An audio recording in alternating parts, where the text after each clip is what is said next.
something about the change that I know, that we all know, we can keep that American dream alive. So I'm going to ask you something. Can we do this? Can we do this?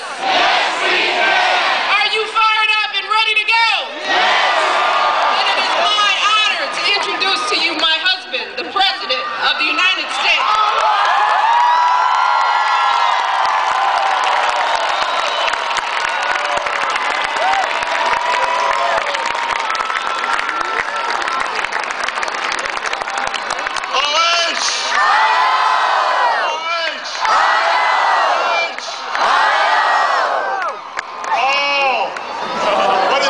Michelle Obama.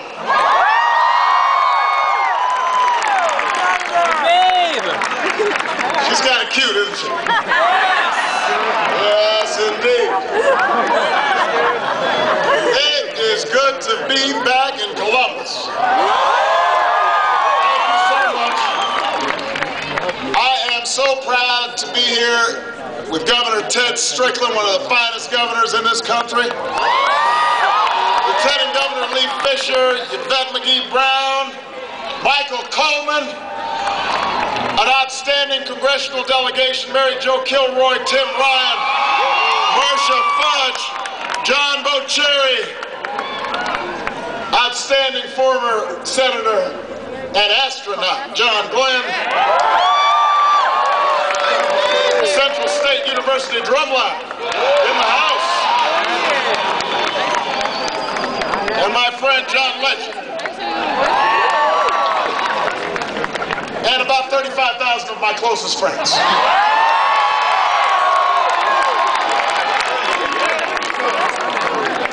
It is good to be here with all of you Buckeyes. Now let me just say, I am sorry about last night.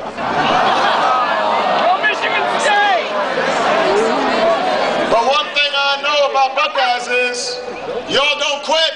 You get up, you keep fighting, you keep believing. That's what we need from you right now. We need you fired up. Because in a little more than 2 weeks, you can set the direction of this state and the direction of this country for not just the next 2 years, but the next 5 years, the next 10 years, the next 20 years. Just like you did in 2008, you can defy the conventional wisdom, the kind that says you can't overcome the cynicism of our politics. You can't overcome the special interest and the big money. You can't elect a skinny guy with a funny name, Barack Obama. You can't tackle our biggest challenges. Everybody said, no, you can't. And in 2008, you showed them, yes, we can.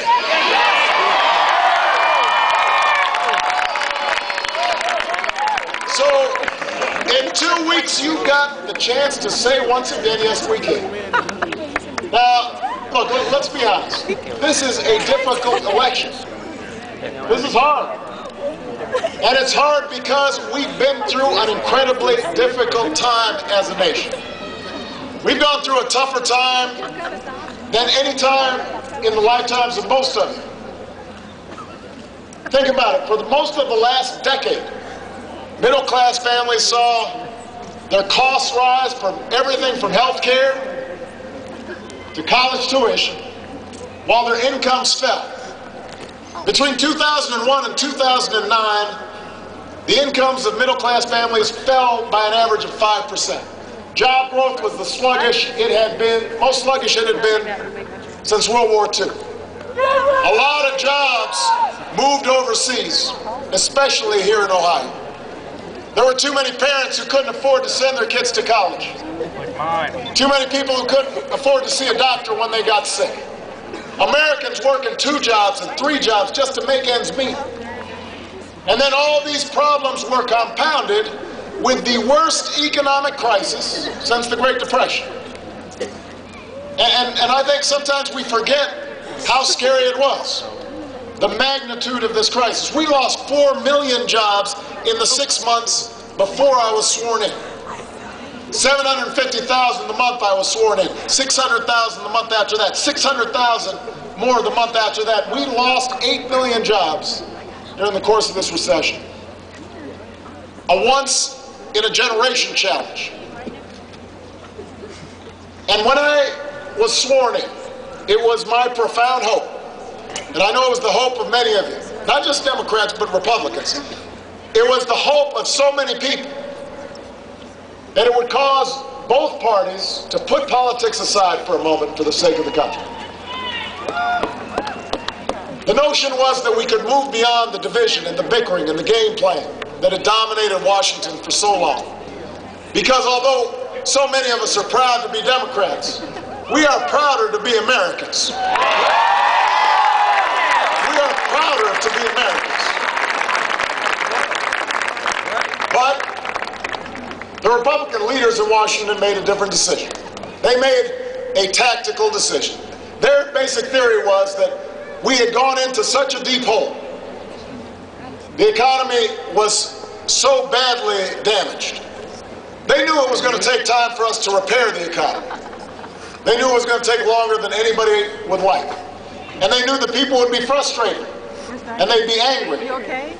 And some of the enthusiasm that we had seen in the 2008 election would start to dissipate as people looked at their friends losing jobs and their small businesses having to close their doors. And they figured if they just sat